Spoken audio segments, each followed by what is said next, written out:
আচ্ছা ঠিক আছে, প্রশ্নটা দাও। তাহলে দেখো, রিভলভিং ক্রেডিট এগ্রিমেন্ট কেমন, এটার নাম হলো ঘূর্ণায়মান ঋণ চুক্তি। তাহলে আমরা বলছি যে ঘূর্ণায়মান ঋণ চুক্তি হলো, যদি আমি ঋণটা অনুমোদন করি তাহলে ওই ঋণের দুইটা অংশ হবে। তাহলে টোটাল, ধরো আমি যদি বলি টোটাল যে লোন আছে, কেমন, মনে করো আমি এমনি দেখাচ্ছি, একটা লোনের মনে করো 1 লক্ষ টাকা হলো টোটাল লোনটা, ঠিক আছে। তাহলে এই লোনের দুইটা অংশ হবে, এটা হলো নিয়ম। একটা অংশ হবে ইউজড অথবা ইউটিলাইজ ইউটিলাইজ লোন, আরেকটা অংশ হবে আনইউজড, কেমন, আনইউজড অথবা আনইউটিলাইজ লোন, ঠিক আছে। তার মানে ইউজড আর আনইউজড কি, ধরো আমার ঘূর্ণায়মান হলো যে আমার এই 1 লক্ষ লোনের মধ্যে হয়তো আমার পুরোটা লাগবে না, হয়তো দেখা গেছে প্রথমে আমার 50,000 টাকা লাগতে পারে, তারপরে আবার হয়তো আমার 10,000 টাকা লাগতে পারে, আবার হয়তো আমার 20,000 টাকা লাগতে পারে। তাহলে 1 লক্ষ টাকা যদি লোন আমার হয়, ওই লোনের আমি যদি 80,000 টাকা তুলি, ধরো বারবার তুললাম, আমি বারবার নিলাম, এই জন্য এটার নাম কি হলো, ঘূর্ণায়মান ঋণ চুক্তি। আচ্ছা, তাহলে আমি এখানে তুললাম তো 80,000, 80,000 না, এই 80,000-এর মধ্যে মনে করো আমার এইটার উপর আমাকে দিতে হবে কি, ইন্টারেস্ট। তাহলে আমি 1 লক্ষ টাকা লোনের মধ্যে আমি 80,000 লোন ব্যবহার করলাম, আমি যা ব্যবহার করব তার জন্য আমি সুদ দিব, এটারে বলা হয় ইন্টারেস্ট এক্সপেন্স। আচ্ছা, তাহলে 1 লক্ষ টাকা লোনের মধ্যে আমি মাত্র 80,000 টাকার লোন ব্যবহার করলাম, তাহলে আমার আরো 20,000 টাকার লোন কি হলো, ব্যাংকে রয়ে গেল না। এই যে ব্যাংকে আমার 20,000 টাকার লোনটা রয়ে যাবে, এইটাকে বলা হয় আনইউজড লোন। ব্যাংক এটার জন্য কখনো সুদ নিবে না। তাহলে ব্যাংক এটার জন্য কি নিবে, এটার জন্য একটা ফি নিবে, ওটাকে বলা হয় কমিটমেন্ট ফি। এটা সুদ না, এটা একটা ফি, এটা সে রেখে দিবে ব্যাংকে, ঠিক আছে। এই দুইটা মিলাই হবে কি আমার টোটাল কস্ট। ক্লিয়ার? এই তাহলে আমাদের এখন যে অঙ্কটা, এই অঙ্কটাতে কি বলছে দেখো, 83 নম্বরে, the company has revolving credit 5 lakh.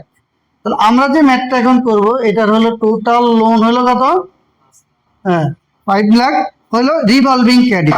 তাহলে রিভলভিং ক্রেডিট মানে আমি পুরো টাকাটা তুলবো না, যতটুকু প্রয়োজন ততটুকু তুলবো, কিন্তু আমার নামে তো সে 5 লক্ষ টাকা লোন অনুমোদন দিল, মঞ্জুর করলো, তাহলে আমি যা ব্যবহার করবো না, তাহলে ব্যাংকের লস হবে না। এই জন্য ব্যাংক ওই টাকাটার জন্য আমার থেকে একটা ফি সে নিবে। তাহলে প্রশ্নে বলা আছে যে the company has a revolving credit of টাকা 5 lakh at an interest of 13% with Pubali bank. তাহলে পূবালী ব্যাংক থেকে সে কত টাকা নিছে, 5 লক্ষ টাকা নিল। ওই 5 লক্ষ টাকার দেখো সে ইউজ করলো কতটুকু, 3 লক্ষ। তাহলে আমরা এখানে লিখতে পারি 3 লক্ষ হলো ইউজড লোন, তাহলে আনইউজড লোন হলো 2 লক্ষ, ঠিক আছে। তাহলে আমরা এটা বুঝলাম। এভাবে আমরা পুরো লোনটাকে আমরা সাজাবো, সাজানোর পরে দেখো এখন এইটা একটা ব্যাংক লোন, তাহলে আমরা এখানে দিব এই যে দেখো এনুয়াল ইন্টারেস্ট, দেখো, অথবা এনুয়াল কস্ট যেটাকে আমরা বলি। তাহলে এখানে আমরা লিখবো ইন্টারেস্ট অন ইউজড লোন। তাহলে ইন্টারেস্ট অন ইউজড লোন কত, 3 লক্ষ গুণন কত পার্সেন্ট, দেখো এখানে আছে হলো 13%, তাহলে 3 13 39,000। আচ্ছা, তাহলে আমি ইউজ করব 3 লক্ষ, 3 লক্ষ টাকার জন্য কতটুকু দিব, 13%। আচ্ছা, এরপরে কমিটমেন্ট ফি আনইউজড লোন 2 লক্ষ টাকা না, এই 2 লক্ষ টাকার জন্য 2.5%। দেখো দেওয়া আছে কমিটমেন্ট ফি হলো কত পার্সেন্ট, 2.5%, ঠিক আছে। আচ্ছা গেল এটা, তাহলে 2.5%-এ হলো 5 লাখ, 5,000, তাহলে সরি তাহলে হলো 44,000 টাকা না। তাহলে আমার অ্যানুয়াল কস্ট কত পেলাম, হ্যাঁ 44,000, ঠিক আছে। আচ্ছা গেল এটা। এরপরে দেখো এখানে যেটা আছে সেটা হলো যে এবার ইআইআর, ইআইআর এটা দুইটা সূত্র, কেমন, তো আমি এটা দিয়ে করে দিব, আরেকটা দিয়েও করব যেটা তোমাদের কাছে সহজ লাগে। এটা হলো অ্যানুয়াল কস্ট আর হলো ইউজড লোন। দেখো তাহলে 44,000 আর টোটাল ইউজড লোন কত আমার, 3 লক্ষ। তাহলে কত পার্সেন্ট আছে দেখো,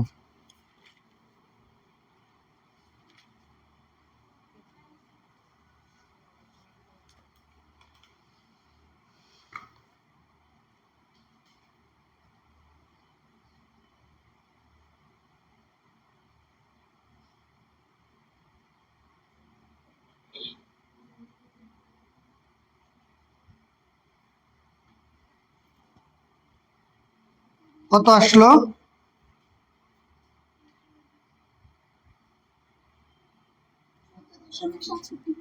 হ্যাঁ তাহলে 14.67%।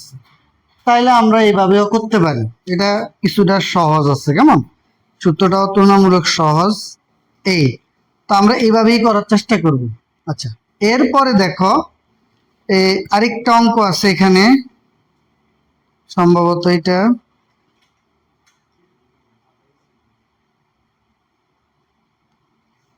2011 সালে আসছে, কেমন, একই অঙ্ক 2011 সালে আসছে। তাহলে যদি কখনো ঘূর্ণায়মান ঋণ চুক্তি বলে দুইটা সূত্র দিয়ে করা যায়, তো প্রথমে আমরা এটা শিখলাম, আমি ওইটাও তোমাদের শিখিয়ে দিব। তো আমরা প্রথমে টোটাল যে লোনটা দেখব, ওই টোটাল লোনের যে অংশটা আমি ব্যবহার করলাম আর যে অংশটা ব্যবহার করলাম না ওইটাকে আমি আলাদা করব।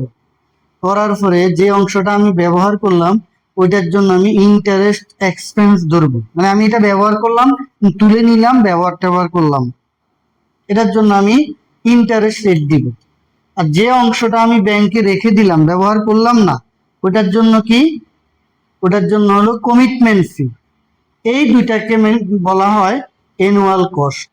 তাহলে অ্যানুয়াল, দেখো খেয়াল করো, আমি তাহলে ব্যবহার করলাম কতটুকু, আমি ব্যবহার করলাম কিন্তু 3 লক্ষ, বাট আমি সুদ দিলাম টোটাল কতর উপরে, 5 লক্ষের উপরে। তো আমি ব্যয় দিলাম, হয়তো এটার রেট আলাদা হতে পারে, এইটাও তো একটা ব্যয় না, এই দুইটা ব্যয়ের উপরে দিলাম, তাহলে ব্যবহার করলাম 3 লক্ষ, সুদ দিলাম কিন্তু 5 লক্ষ টাকার উপরে, দুই ভাবে। তাহলে এটা কি, তাহলে এটা হলো কি টোটাল কস্ট, কি বলে এটাকে, ইআইআর, ঠিক আছে। আচ্ছা